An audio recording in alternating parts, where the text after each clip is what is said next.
L'ANC se porte, on va dire bien, hein, on le serait à moins dans l'atmosphère politique togolaise.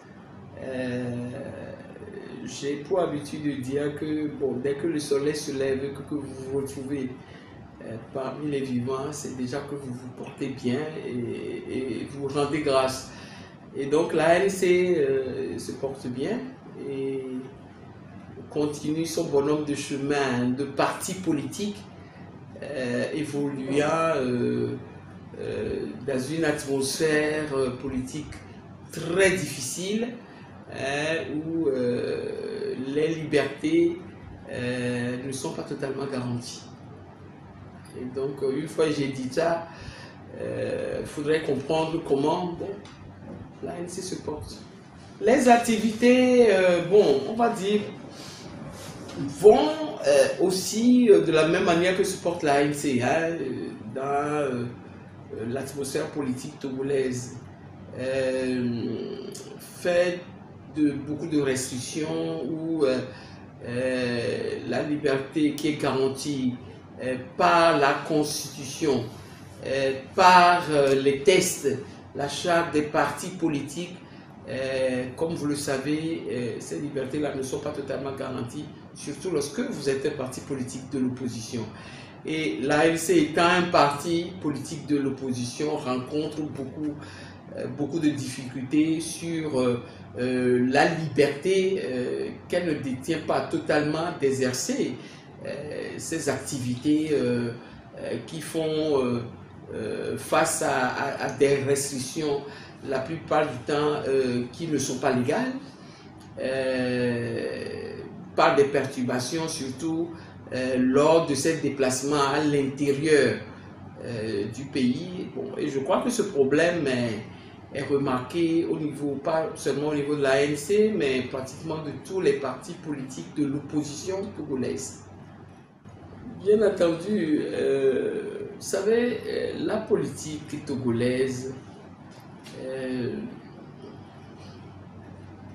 c'est vrai, c'est notre pays et on a du mal à parler ici de notre pays, mais nous avons le devoir de vérité aussi, tant vis-à-vis de nos concitoyens que vis-à-vis des gouvernants de ce pays, pour dire que j'ai un peu décrit, hein, quand moi j'ai posé la question de savoir comment se porte l'ANC, comment vont les activités de l'ANC, j'ai déjà planté le décor en résumant à peu près la situation, l'atmosphère politique dans laquelle les partis politiques de l'opposition togolaise évoluent par ici. Et cela complique d'autant la situation que nous sommes en période préélectorale. Nous aurions dit, si nous avons respecté les tests, nous devons être en pleine période électorale aujourd'hui, puisque le mandat de l'Assemblée nationale devait arriver à expiration et tout ça. Il y a la perspective de l'organisation des régionales prévues qui n'ont pas été organisées jusqu'à présent. Mais déjà pour les périodes, j'allais dire pré-électorales, déjà les problèmes se posent. Hein. Vous savez, lorsque vous devez organiser des manifestations publiques, on vous demande de respecter la loi. Vous respectez, vous ne pouvez même pas organiser des activités internes à votre parti, ces activités qui, elles, ne sont pas régies par la loi sur les manifestations publiques. Par exemple, bon, la dernière fois, l'ANC devait procéder au renouvellement de ses bureaux fédéraux à l'intérieur du pays. Le ministre a écrit en demandant à ce qu'on se soumette à la loi sur les manifestations publiques, alors que ce n'était pas une manifestation publique, c'était des activités qui devaient avoir lieu au siège de l'ANC en son sein et autres. La dernière fois, je crois que les FDR aussi ont été confrontés au même problème. Je crois à Tchévier ici, mes informations sont bonnes. Bon, j'ai dû lire que les FDR aussi ont été confrontés au refus du préfet de la localité qui prenait cette activité interne d'un parti politique pour une manifestation publique qui devait, qui prétendait soumettre à l'exécution de... Alors, ça fait que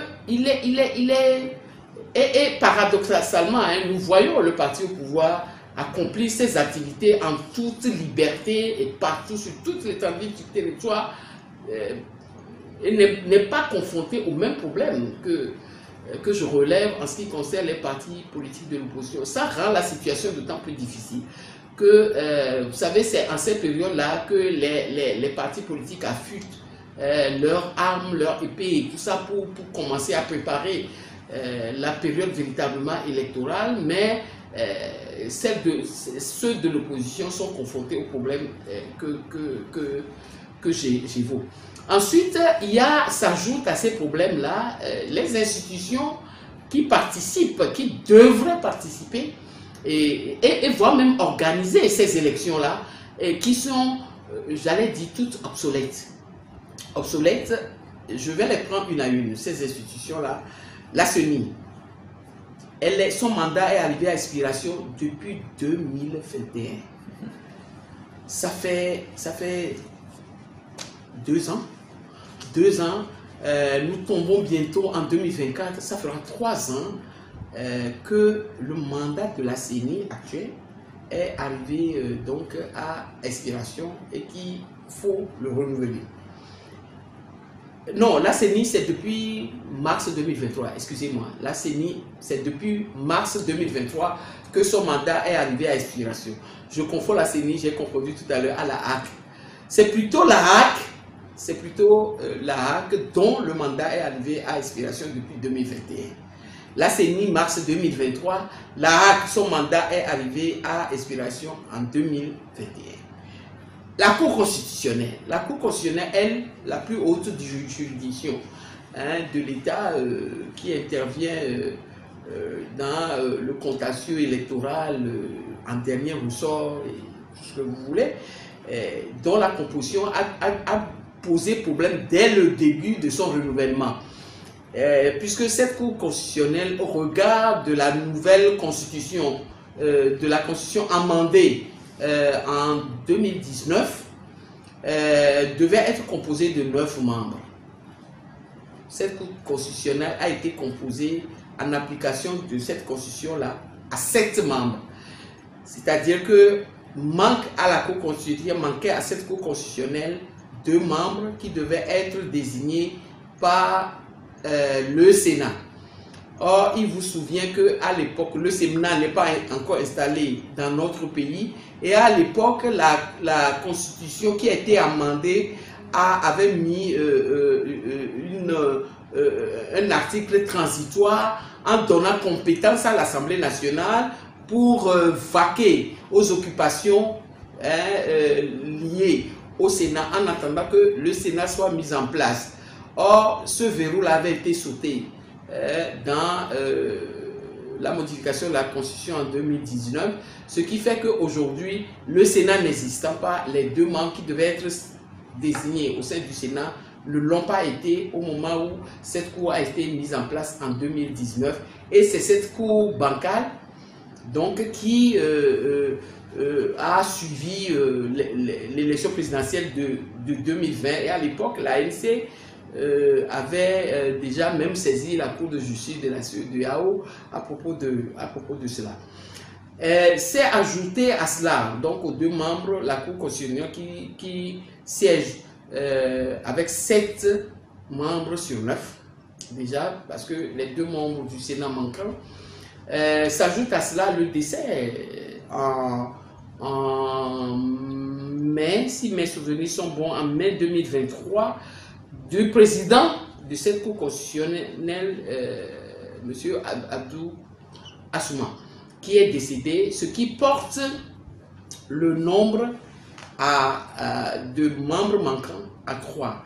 Or, dans la Constitution, il est prévu, dans les textes réglementant donc la Cour constitutionnelle, est prévu qu'en cas de décès, en cas de démission, le membre décédé doit être remplacé dans les 30 jours, donc suivant l'événement, soit le décès ou la démission.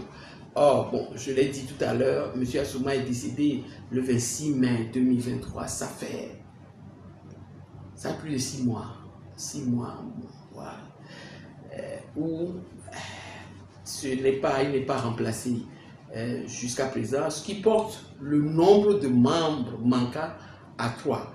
Bon, j'aurais appris qu'il y a eu un autre décès au sein de la Cour constitutionnelle aussi, mais bon, je ne me rappelle pas. Celui de M. Assouma, le président de la Cour constitutionnelle, je le sais, j'ai la date et autres, mais le reste des décès, je ne le sais pas. Bon, à tout le moins, si on compte le décès de M. Assouma, qu'on ajoute aux 2 membres qui devaient être désignés par le Sénat qui manquent, ça fait qu'aujourd'hui, notre Cour constitutionnelle siège avec 6 membres sur 9. Ce qui fait que cette Cour constitutionnelle-là est complètement obsolète.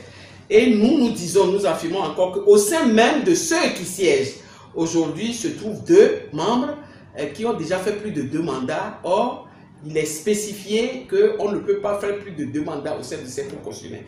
Ce qui nous amène à dire que la Cour constitutionnelle, la plus haute juridiction, et donc qui connaît au principal du contentieux électoral, est une institution complètement obsolète qu'il faut refaire parce que sa composition, sa durée, son mandat et tout le reste pose problème. Et donc, voilà les institutions qui interviennent pour l'essentiel dans notre pays, dans les élections, et voilà l'état dans lequel se trouvent ces institutions-là. Et j'avoue que c'est quand même assez grave qu'on nous parle d'organisation d'élections crédibles lorsque nous constatons que les institutions qui sont appelées à organiser la CENI, notamment qui supervise et organise les élections, qui n'est pas elle-même dans la régularité, et on se pose la question et on se la pose bien à propos de savoir comment une institution irrégulière peut organiser des élections régulières. Il faut se donner le temps de corriger parce qu'il s'agit d'institutions. Vous savez, le problème de notre pays, c'est que nous ne donnons pas du crédit à nos institutions. Or, le pays ne peut avancer que lorsque nous avons des institutions fortes, des institutions qui, chacune en ce qui la concerne, fait son travail dans la légalité, dans le respect des textes qui organisent ces institutions-là. Et donc, il faut qu'on se donne le temps. Moi, je crois qu'au Togo, c'est la volonté de faire des institutions crédibles et sérieuses. C'est cette volonté-là qui manque. Ce n'est pas une question de temps, ce n'est pas une question de se donner les moyens. Les moyens, je crois qu'on doit se les donner nous-mêmes en choisissant de mettre en place des institutions critiques qui fassent convenablement leur travail. C'est tout le problème du Togo. Oui, nous avons posé, ça fait partie des dernières activités que nous avons eu à faire. À part les activités de rencontre que nous faisons avec nos structures, la session d'âme, la session jeunesse, les déplacements à l'intérieur du pays, les renouvellements des structures fédérales à l'intérieur du pays. Nous nous occupons également aussi des problèmes nationaux, notamment en cette période préélectorale où nous devons nous focaliser sur la crédibilité et la régularité des élections et auxquelles nous comptons participer en tant que formation politique. Et donc, l'ANC, après plusieurs études, et ça ne date pas d'aujourd'hui, c'est des études et des, j'allais dire, des formations que nous avons eu à faire, à étudier les tests, et à étudier tout ce qui entoure les élections pour qu'elles soient crédibles, que nous avons toujours posé le problème du découpage électoral. Le problème du découpage électoral, surtout en ce qui concerne les législatives, où c'est un découpage inéquitable qui viole la Constitution, puisque ce découpage-là ne donne pas à tous les Togolais le même droit. C'est-à-dire que dans certaines zones découpées, il faut 2 fois plus d'électeurs que dans une autre zone, ce qui n'est pas bon, ce qui ne donne pas d'ailleurs à l'Assemblée nationale la majorité ou la minorité, j'allais dire véritable. Puisque si par exemple dans une zone donnée, il faut 20 000 personnes pour élire un député, dans l'autre zone, il faudrait qu'il y ait 20 000 personnes pour élire un député.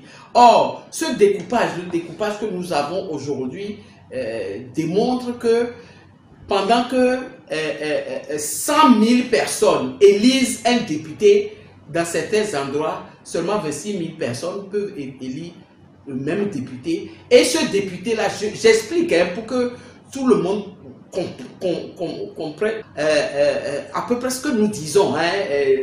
Je vais vous faire grâce parce que je crois qu'au moment de la conférence de presse et autres, le président national de l'ANC, M. Jean-Pierre Favre, a expliqué, preuve à l'appui, chiffre à l'appui sur le nombre d'électeurs et autres, combien d'électeurs il faut. Aujourd'hui, je vous fais grâce des chiffres, mais je donne juste un exemple qu'il n'est pas normal lorsque l'article 11 de la Constitution de notre pays dit tous les êtres humains sont égaux en dignité et en droit. L'homme et la femme sont égaux devant la loi. Nul ne peut être favorisé ou désavantagé en raison de son origine familiale, ethnique ou régionale, de sa situation économique ou sociale, de ses convictions politiques, religieuses, philosophiques ou autres. Ça, c'est ce que dit l'article 11. Et cet article-là, pour le résumer en ce qui concerne les élections, on va dire, au Togo, ici, c'est un homme, un vote. Un homme, un vote. Or, avec le découpage là, ça veut dire que dans certains endroits, il faut 100 000 hommes et femmes pour élire un député, pendant que dans d'autres, il faut seulement 26 000 hommes et femmes pour élire un député. Et à l'Assemblée nationale, on souhaiterait que cette députée ait les mêmes droits et que cette députée ait la même représentativité, ce qui n'est pas normal. Comment un député qui a été élu par 100 000 personnes peut accepter d'avoir son collègue qui a été élu seulement avec 10 000 voix, que ce député-là puisse dire que ce collègue-là a la même représentativité que lui. C'est pour cela que nous nous sommes dit, nous avons fait une conférence de presse, parce que c'est un problème qui nous tient beaucoup à cœur, nous avons même écrit au président de la République pour attirer son attention sur cet état de choses. Et donc, c'est suite à cela, et nous avons voulu mettre à contribution toutes les institutions.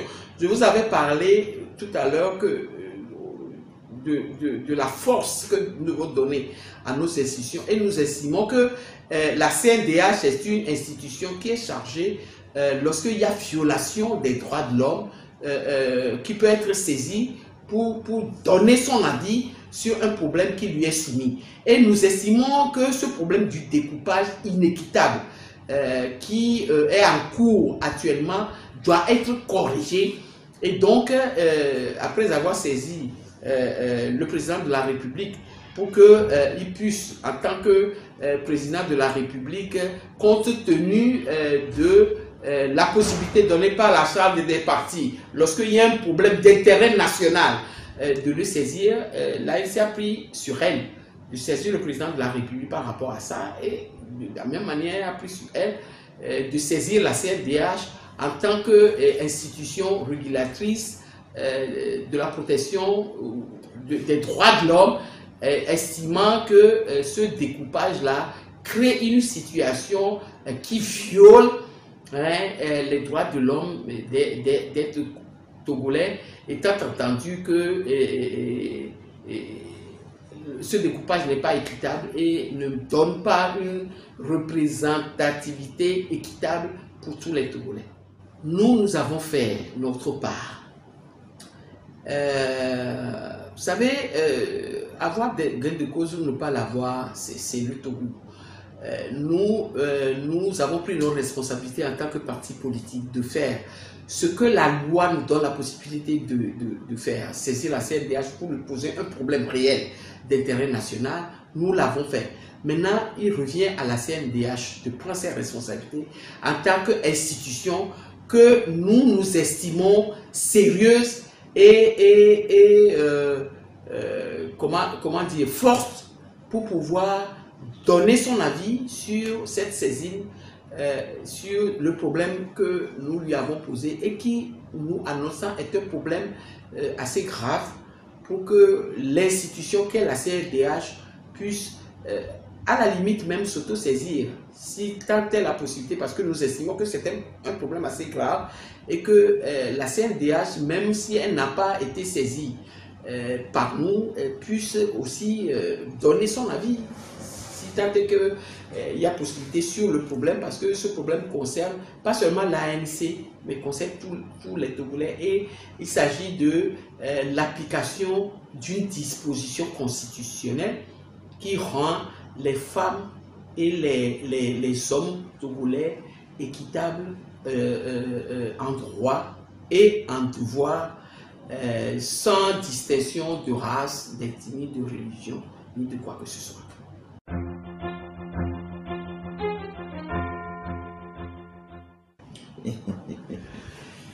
La mairie, bon, beaucoup de choses à dire, hein, quand on va commencer là-bas, bon, exactement,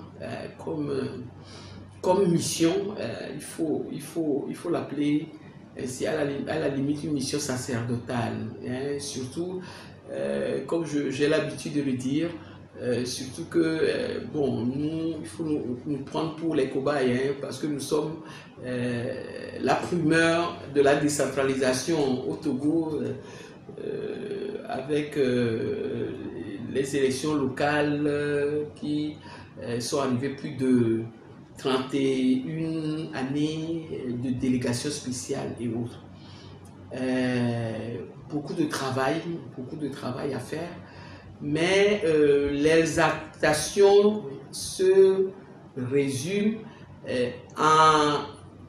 dans le contact que nous avons directement avec les populations, parce que vous travaillez, vous voyez en même temps le flux de votre travail à la satisfaction que ceux que vous représentez à la mairie ont, parce que vous avez mis un peu de bonheur dans leur vie, vous avez mis un peu de bien-être dans leur situation quotidienne et tout. Le travail est immense, mais c'est on va dire les besoins immenses également, mais c'est la capacité pour pouvoir réaliser ça peut-être qui manque.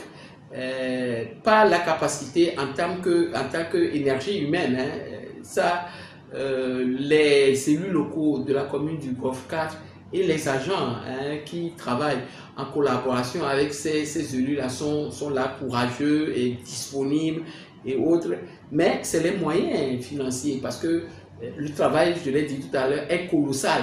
C'est vrai que les gens seraient surpris que je parle de moyens financiers, parce que bon, ils vont dire ah ouais, mais la commune du Golfe 4, tout le monde sait que c'est la commune la plus riche du Togo et autres, mais ce que les gens ignorent ou bien feignent d'ignorer, c'est que c'est la commune qui a le plus de problèmes aussi. C'est une commune dont le territoire est la vieille ville, est la ville commerciale, est la ville où se trouvent les grandes institutions. Et donc, c'est cette commune-là qui produit le plus de déchets, par exemple. beaucoup de déchets. Cette ville-là qui a été construite à l'époque, hein, c'est pour ça qu'on l'appelle la vieille ville, sans tenir compte comment on va dire, des conditions d'assainissement appropriées, hein, que la modernisation a trouvé comme parade à ces problèmes-là aujourd'hui. C'est une commune qui est confrontée à beaucoup de problèmes, et donc l'inondation et tout le reste.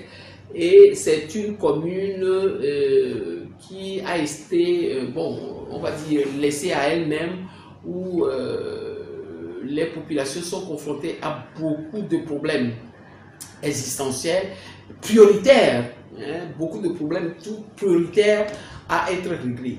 Mais bon an, mal an, avec les petits moyens que nous dégageons, nous arrivons quand même à faire ce que nous pouvons pour alléger un peu les difficultés, les souffrances de nos populations. Nous avons à mi-parcours de ce mandat fait pas mal de choses. Bon, c'est vrai que pour le moment, ce n'est pas visible, ce n'est pas... parce que comme je l'ai dit, la tâche est immense, mais nous avons en matière d'éducation aidé nos écoles primaires dont nous avons la compétence partagée avec l'État en fournissant des tables bancs, en faisant la réfection et la réhabilitation des bâtiments scolaires, en y construisant des latrines pour les enfants, là où il n'y a pas, clôturant certains établissements qui ne l'ont pas été, qui sont laissés à la divagation des animaux qui circulent et autres. Nous avons fait des lave-mains. Dans le domaine de la santé, nous avons réhabilité les centres de santé de la commune, construit une maternité à Outrivi-Kondi, au quartier de Outrivi-Kondi, pour soulager nos mamans suite à l'incident qui avait eu lieu là-bas. En matière d'assainissement également, et je le déclare, la salubrité, l'assainissement pompe plus du tiers de notre budget, notamment le balayage des rues et le curage des caniveaux.